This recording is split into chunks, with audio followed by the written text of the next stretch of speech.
In today's Mind the Chat, I have the pleasure to have with me Amy Neal. Amy is Senior Vice President at MasterCard. And Amy, welcome to the show. Thank you, Alberto. So Amy, first of all, congratulations are in order.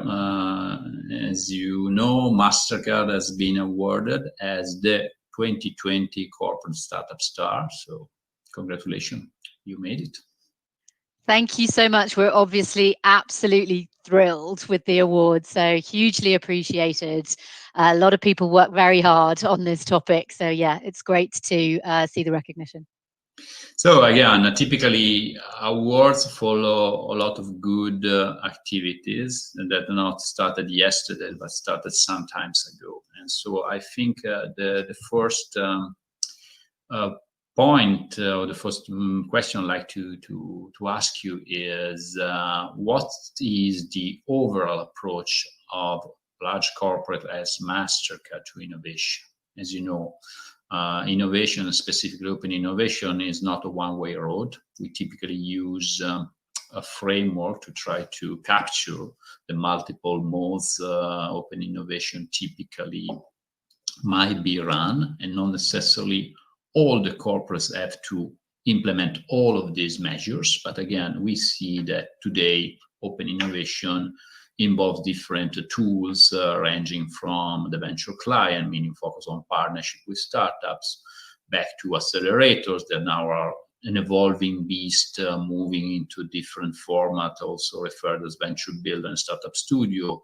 There is also a stronger involvement of employee-led innovation through what are called entrepreneurship program. And then there is obviously the investment piece and the M&A piece. So looking at this framework, I would like, first of all, to try to get grasp in terms of what MasterCard is doing for dealing with startup and innovation at broader level. Sure. So at MasterCard, innovation is seeped into the organization right from the very top. So it is a strategic objective for us to focus on innovation, and it is something that people right across the organization are charged with. We do have, and have had for some time, a global MasterCard Labs team, which has been put in place to realize our innovation efforts and our innovation ideas. But I think, at the outset, it's important to flag that global MasterCard Labs team works hand in hand with the broader organization to make sure that innovation isn't something that is a side of desk activity, but also isn't something that happens in a sort of a dusty warehouse that nobody ever gets to see and is separated from the rest of the business.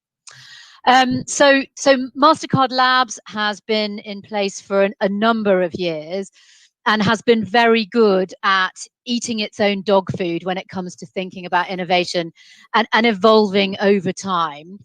There are sort of three key areas that I might focus on. So MasterCard Labs focuses on quite a few things, but there are three key areas that I think are pertinent to the open innovation element of innovation. So the first is a focus on startup engagement. And the approach that we have taken is to have a dedicated program that we call Start Path. And through that program, we really scour the globe to identify the best and brightest emerging players that are relevant to our own company and then that are relevant to the ecosystem in which we are working. And that central approach of having that dedicated team has worked really well for us because we're building the muscle of what it takes to engage with startup companies, emerging players, for us, particularly fintech. To date, we've worked with about 250 companies through that program over the past 5 years. Those companies have gone on to raise about $3 billion in capital after the program, which we think stands as a testament to both, the quality of companies that we're identifying, but then also the role that we can play in their journey. So that's the first piece for us, and happy to talk a little bit more about that if it's useful. We'll get back to that, yes. The startup engagement piece. The second piece that I think it's probably worth focusing on as we think about open innovation is the work that we do with our clients, with our customers. So we have a dedicated team within our labs construct that has built a capability that provides an end-to-end innovation journey for our clients. So that actually enables us to deploy open innovation through collaborations with customers, which I know is something that often gets talked about in the overall open innovation paradigm. It provides us with the voice of the customer, but it means that we can genuinely innovate together, which we have found to be hugely valuable. And then maybe the third thing, just to touch on really briefly, is the Mastercard Labs approach is to have a very clear focus on developing new products and solutions for Mastercard, which means that we think about product development within the labs construct. And for us, that product development piece always incorporates thinking about partnership. So what do we build ourselves, but what do we lean on others for? Where can we be stronger together? So that's the third piece that I'd mentioned. So that's just 3 examples of where innovation comes in for MasterCard. No, that's great as an overall picture. I will start focusing on the first pillar, that is the one around startup path. And specifically, again, I think this is one being recognized as one of the earlier and probably broader acceleration programs. And again, there are some other examples of a program that probably have similar seniority, despite using the word senior in the world of innovation is something that refers to something that is probably more than 5, 6, 7, 8 years old. And there was also in terms of broadness of reach, because it's been a very, very global program. And again, if you look at some comparables, probably SAP with SAP.io is a good comparable. Telefonica with Wayra is another good comparable, but there are not that many. And so that's why I make your experience very, very valuable. Also in a period like today, when we are reassessing the corporate accelerator model. And there are some trends that we have identified. For example, there is a growing shift from moving from very early stage startups to more later stage startups, the ones that are called scale-ups. Another one that is under consideration is the equity intake from the accelerator programs that has been reshaped, reshuffled. Another trend is also to the organization of the accelerator program, moving from batches to challenges, from a more recurring model. So I would love to hear from your experience in running a program, important as the one that you have initiated and run along the years, also to see what is your insights, your take for all of these trends, what you've seen happening and what are the next steps. Sure. So we've always taken a programmatic approach. There are different ways that different corporations think about how they engage with startups. The one consistent thing for us has been that we've always focused on a programmatic approach. I think in the early years, we called it an accelerator program and borrowed from the non-corporate accelerator programs in our initial thinking. We started out focusing on early stage companies. We built a program that was designed to add value to those companies at the earliest stages so that they got access to our expertise. And we worked with those companies for, say, 3 months in a physical location. For us, very quickly, we realized that if this initiative was going to be about innovation for MasterCard, then that model wasn't going to be the most fruitful. So the programmatic approach has evolved over time. In response to what we've been learning. It's been a very much iterative process as we have learned on a sort of an annual basis what works and what doesn't work. So it's a few years ago now that we evolved the program to be focused on later stage companies. And we've seen an increasing evolution to the right in terms of the stage of companies that we have worked with through the program, from significant seed rounds through to Series A, and then this year Series B and beyond, in fact. And actually, I think that what we've learned is that a program is still valuable for companies that are at the stage of scaling. I think that the intuition might be that that's not appropriate, but what we've discovered is that it absolutely is. So our approach is to work with those companies for a 6-month period, to use the program almost as an incubator for the partnership that we envisage together, with the end goal being tangible value, as opposed to when we were working with early stage companies where the end goal was deriving insights. We're now very much focused on that tangible value from partnership. So you know, I think that is, for me, has been a key way that our approach has evolved. Interestingly, I will also say that this year we have also gone back to the early stage a little bit. So we have also seen an opportunity to stand up some individual programs at a market level focused on a very specific niche or need. And I'll point to an example. We've launched a program in Colombia, which is focused on female-founded fintech. So we've a strong belief and commitment that diversity in teams is incredibly important to innovation. Female-founded companies or companies founded by underrepresented founders find it harder to grow at the speed of other companies. And so for us, that was a moment to pause, reflect, and say, actually, do you know what? In some cases and for some objectives, we do still need to be thinking about the early stage. And so that still is actually in play for us.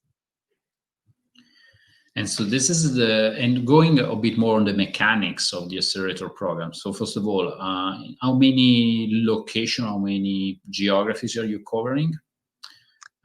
You mentioned this is 6 months. How is structured? Selection is still per batches, or you're evolving on something different? How does it work? Yeah, so in terms of geographies, our main initiative is completely global in nature. We don't want to tie ourselves to specific markets. So whilst a number of the companies that we evaluate come from the startup hotspots that you might expect, east and west coast of the US, the UK, Israel, Singapore, you know, we do see a lot of startups from those locations. But we've also had fantastic success in working with companies from locations you never would imagine. And so that for us will remain really key, making sure that we have the ability to work with companies wherever they are. And for that reason, the program has always been virtual. This year, that's been fantastic for us, that we've always had a virtual program. We would typically host a kickoff session where we would bring all of the companies together into one physical location, because, you know, I think that at least some face-to-face interaction is so important when you're building relationships. But the kind of the main spine of the program has always been virtual, and that has enabled us to work globally. You asked about the 6 months. So how is it structured? So I just started to touch on that a little bit. So we start with the actual program. Once we've selected the companies, we start with a kickoff, which is about establishing expectations. We open the doors to MasterCard through that kickoff. We introduce the companies to everything that we have as a company and everything that we aspire to have as a company. So give them a kind of a look behind the curtains. And we use that kickoff to really get under the hood on those startups as well, to understand their goals, their aspirations, their strategies, but also, you know, the challenges that they're facing and the things that they'd like to get out of the program. And then from that kickoff, we then assign them with a sponsor from the team who becomes their guide, their mentor, their door opener, their account manager, all of those things rolled into one to guide them through their MasterCard journey. How many startups you typically process per year? How many are selected? Between 30 and 40 startups each year that we bring through that main program, through that main approach, that main accelerator program. And each of them has a dedicated sponsor, or there is a sponsor for covering a group of them? A sponsor will cover a group of them, but the team is broad enough that each sponsor will have maybe 2 or 3 companies at any one time. Perfect. Yes. And then selection, we're fortunate that the brand is pretty well known now. So we do have a high number of applications that come into us, and we've got a 5-gate evaluation process, which is fairly well tried and tested at this point. It's operated by my team, but we've figured out some really good ways to inject insights from across the business into that process. So our colleagues in product and right across the business have had line of sight of the companies, but have also had the opportunity to put their hands up where they see a really good fit, a really good opportunity for collaboration. Very good. And so you have 6 months, and the goal of the 6 months, if you have to identify some KPIs that you are measuring, again, you bring on board 30, 40 companies, the brutal question should be, so what? What is the deliverables, the KPI that you're using for measuring the success of the program? So for the success of the Start Path program, there are a few KPIs that we focus on. First of all, we need our program to be attractive to the very best companies in the world. And so therefore, actually a key KPI for us is satisfaction levels of the companies that participate. Did they derive value out of the experience? Is something that we care about a lot.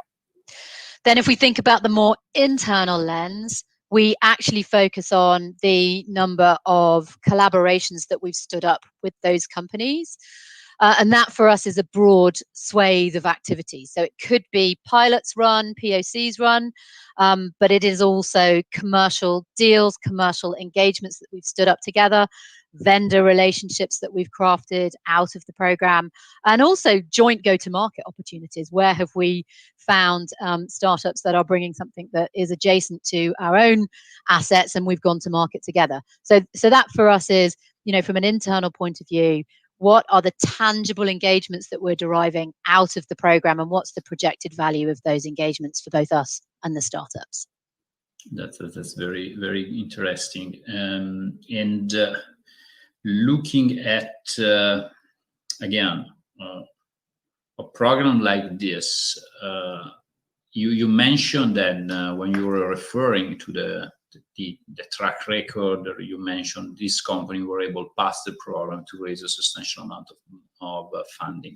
Are you also able to track the amount of business that you help this company generate, or is something that, yes, is among the goals, but it's difficult to be measured? You have some numbers here? Yeah, so we don't automatically invest in the companies that are coming into the program, which means that we don't have that investor relationship. That's the other question that I have for you. Yes. Yeah, but so to your question, so it means that we don't have that sort of relationship with them. But once they've come through the program, if there's a successful commercialization, if you like, between us and them, they will typically hand off to a different part of our business. So they will either have an association with an account manager or an association with a product team where they're collaborating together for the long term. And we draw the ongoing outcomes of those relationships from our folk across the business to understand what the long-term success looks like. So we do aim to do that, but the long tail of this activity, I must confess, is a tricky one to keep an eye on. Yes, this is something, the same problem that we have here. Sometimes we open doors, but what happens after you open the doors is difficult to track, to measure, also because there are problems related to confidentiality, remember, to specific numbers. You can get, sometimes you have just the sense that something good is happening, but it's difficult to be tracked. But I think in looking forward, a potential evolution of the open innovation, there would definitely be a stronger push towards accountability in terms of what have been the results of the collaboration. Because again, we typically are used to say that the world of open innovation move from what is called the age of marketing to the age of collaborations. And the next age to be lived is the age of results. And results, some corporates are start mentioning results. Exactly, this is a framework that we use. So some start mentioning results, but most of the time, are not specific, and I believe on the one hand it's very difficult to measure and draw a line in the sand and attributing merits on this and that, but on the other hand is the next step to be followed.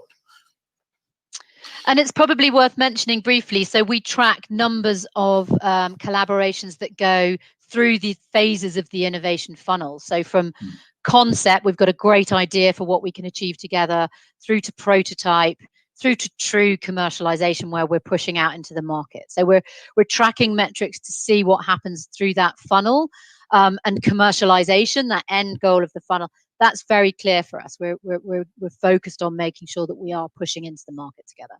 Yes, but attaching dollar value is difficult for the reason we discussed. Going back to the equity piece, that is another relevant distinguisher. You say you are not necessarily taking equity. You remember the traditional old-fashioned accelerators as a formal base that startups come on board and give you a piece of equity, or piece of equity to be defined through a SAFE or convertible. What's the approach of MasterCard with 30, 40 companies that joining your project? What's your ask, if any? Yeah, so at the outset, we don't take equity in the companies that participate in the program. And the reasons for that, there's a few. The first is, tracking equity in 30 to 40 companies every year is a high task. And that's not what we're in the business of doing. That is something that VCs have to worry about, but that's not something that we're in the business of doing. We also start the program with ideas about what we want to do together, but we're not ready to get married at the outset of the program. So we have hypotheses that need to be tested. We have ideas that need to be validated through the program. And then the third reason that we don't do it is actually because a lot of the companies that we meet don't want it. They're not coming to us for capital. There's plenty of capital out there. And actually, at the beginning of a relationship, startups having to go and have conversations with their existing investors and their board about a strategic getting involved in a round is not fruitful. So we just don't think it's a good use of anybody's time, effort, and resources to do that upfront. Instead, we have the opportunity to think about equity investments when we've forged that relationship, when the company has gone through the program, when they're raising their next round, and we really have a good understanding on both sides of what the opportunity is for that longer term relationship. Yes, I think it makes a lot of sense, because specifically if the shift of the program move from early stage to a bit more later stage company, these discussions are complicated and painful most of the time. And the only certain outcome that you get out of it is an adverse selection of the best ones, because the best ones are the ones that are definitely more protecting regarding their cap tables and regarding their equity. And so while desperate, if you pardon my not polite word, are always willing to give something in order to get any possible opportunity, the good ones are definitely more selective. And the more higher is the barrier of entry, more standard, typically the most you lose in terms of quality of the batch, of the class, of the group of company you're working at. If the goal is not that one, and I believe actually that is not going to make a difference. Also, if you pick up the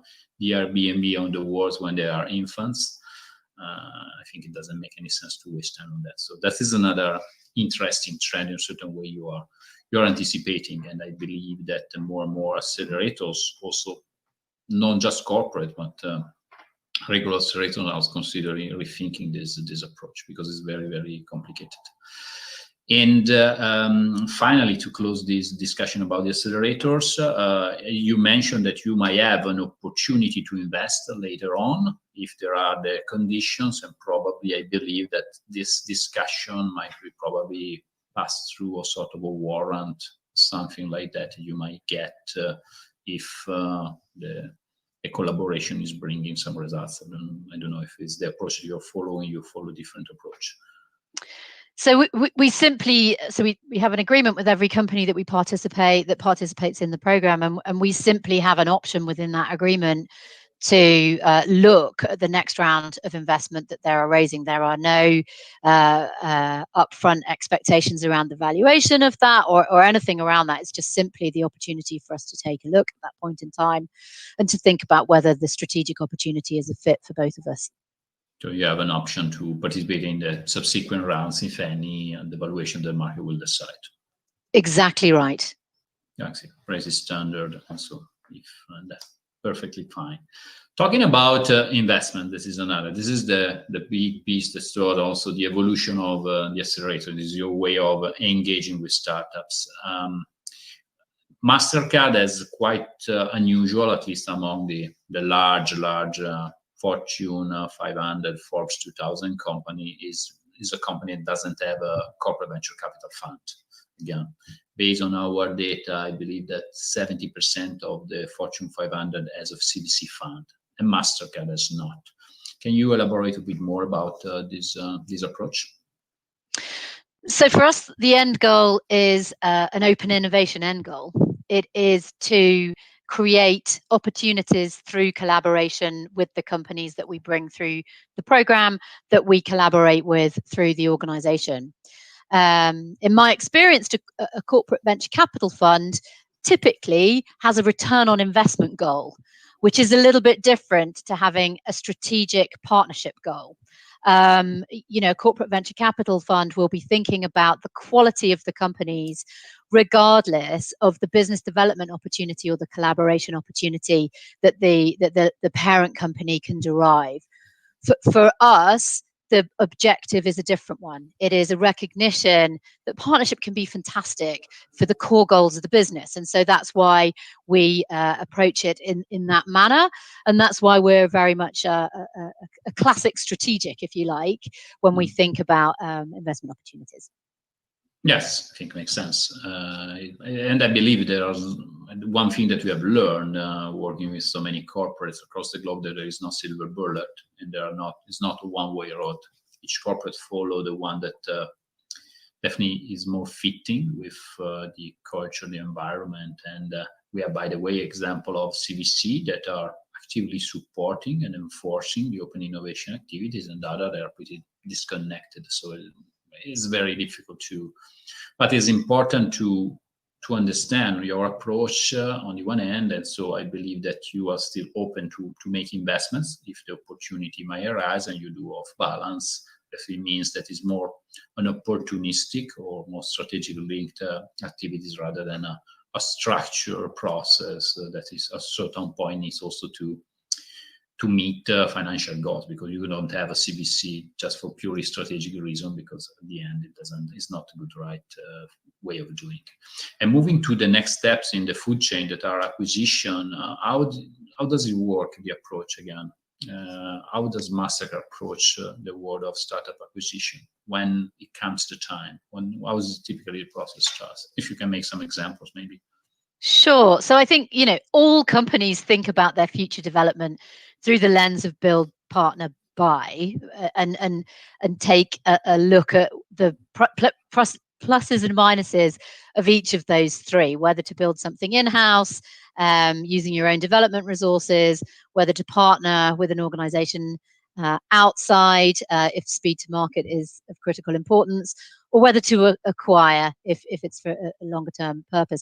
From a MasterCard point of view, we're a very different company to the company that we were 5 years ago, and who knows what the future looks like. But as we evolve and think about the changing landscape and the things that we need to address, all three of those things will be of critical importance to us. But we totally recognize that, where we find partners that have incredible products and services and capabilities that are complementary to our own, the acquisition is a good strategy.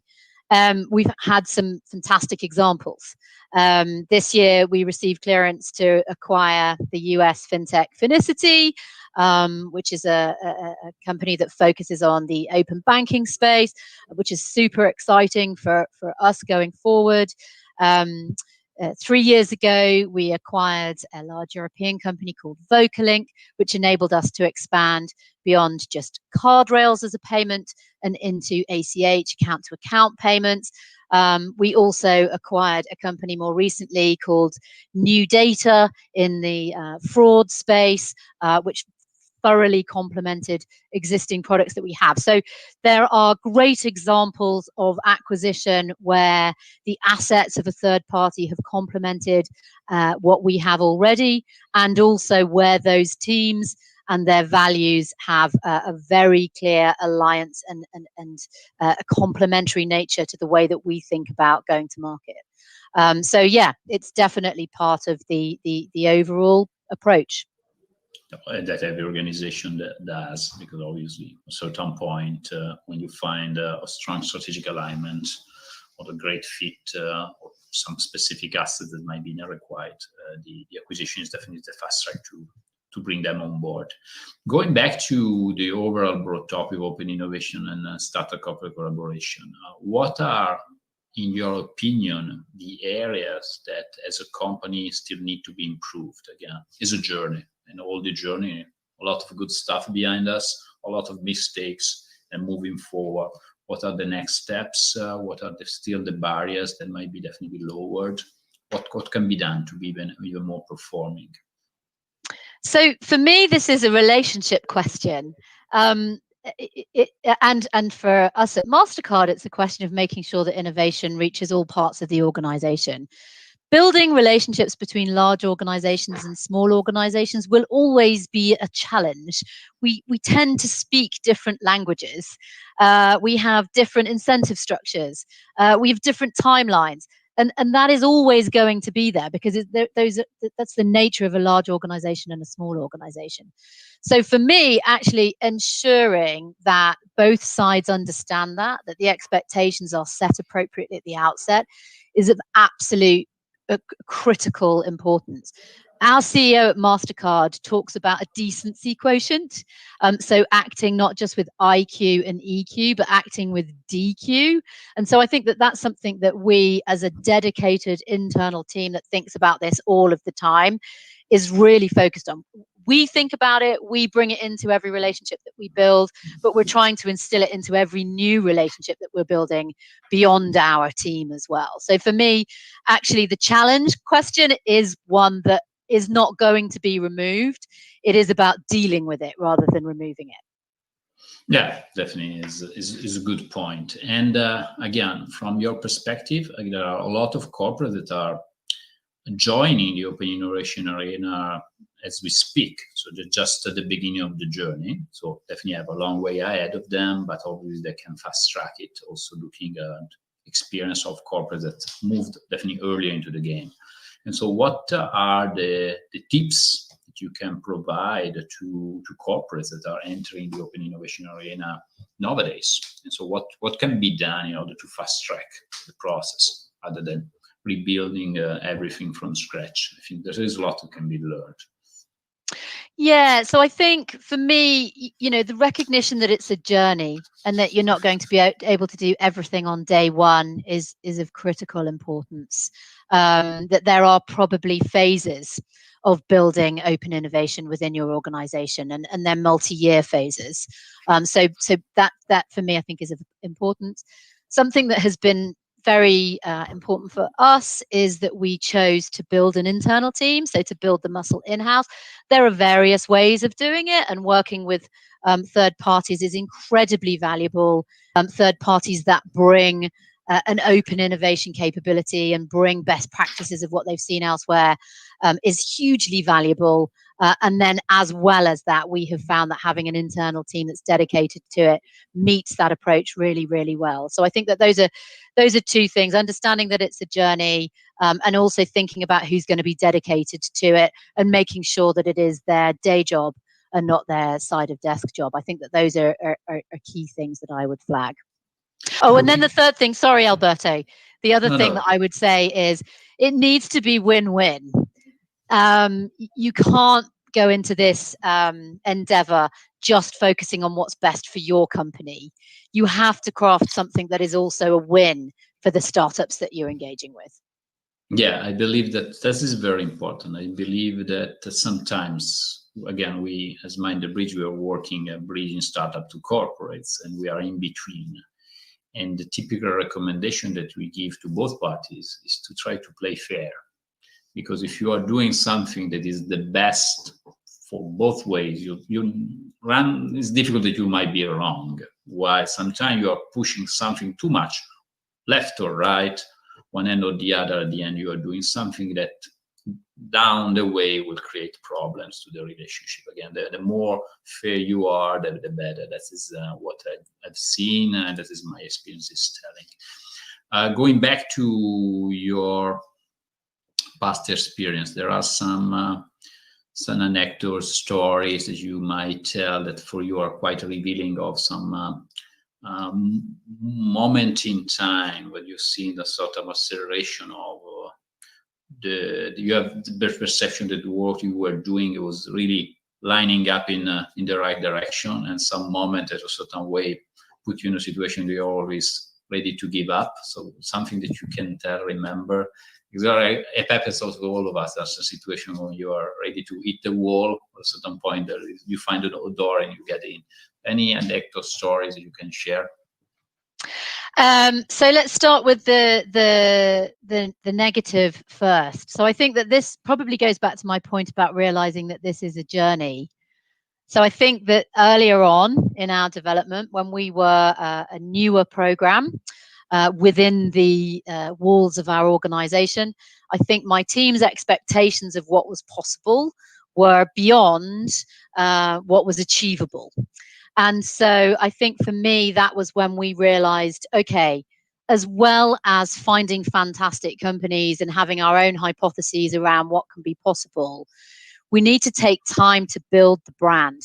We need to do a lot of internal awareness raising around what this is all about. And we need some quick wins. We need to focus on some obvious projects that we can get across the line with internal entrepreneurs that we know are willing to step on this journey with us. That for me would be, a learning. Walk before you can run, and do that in measurable steps. In terms of a good story, I'll bring it back to COVID, actually. So for me, earlier this year, the world changed overnight for all of us. And I was scratching my head and going, my goodness, what's going to happen to open innovation in all of this? And colleagues of mine in MasterCard received a call from the city of Los Angeles saying, okay, we've got to get money to people in this city at speed, and we need to raise the money in the first place. MasterCard is a payments company. We're all about the movement, the use of technology to move money around. And so we rose to the challenge. Because of the StartPath program, we had a bunch of third parties on hand with whom we'd built relationships, with whom we'd built engagements, commercial engagements together that we were able to draw upon. So there's a US-based startup that came through StartPath called GoodWorld, which focuses on donations through social media. So within the space of 8 days, because they were already within our universe, within the space of 8 days, we were able to build a brand new approach for the people of LA to donate money using GoodWorld and MasterCard's expertise and technologies combined, and then also to disperse those donations out to the most needy in the city. So that for me is just an example of a project that was only possible because of all of the foundational work that we'd been doing to make sure that those relationships were set, that approach to collaboration was set, that all of that was kind of already in place. And if I can create a connection with what you just said, sometimes you walk and there are a period of time when you run, and then you run because prior to you walking, you build the basis. And sometimes it happens to all of us that sometimes you harvest what you seeded a few years before. And so again, you build a platform. Sometimes when you're building a platform, you don't know exactly what might be the outcomes. At a certain point, when there is the opportunity materialize, you can connect the dots and build something that might be impossible if you don't have the platform behind. I think this is the perfect way for ending our conversation. And so again, congratulations for the award that based on what I heard also in this conversation is definitely well deserved, and looking forward to continue to learn from your experience and to contribute to your experience in the coming years, because I think there's a journey, so a lot behind us and a lot ahead of us, and probably the most exciting things are always ahead of us. Congratulations. Thank you so much, Alberto. Absolute pleasure talking to you.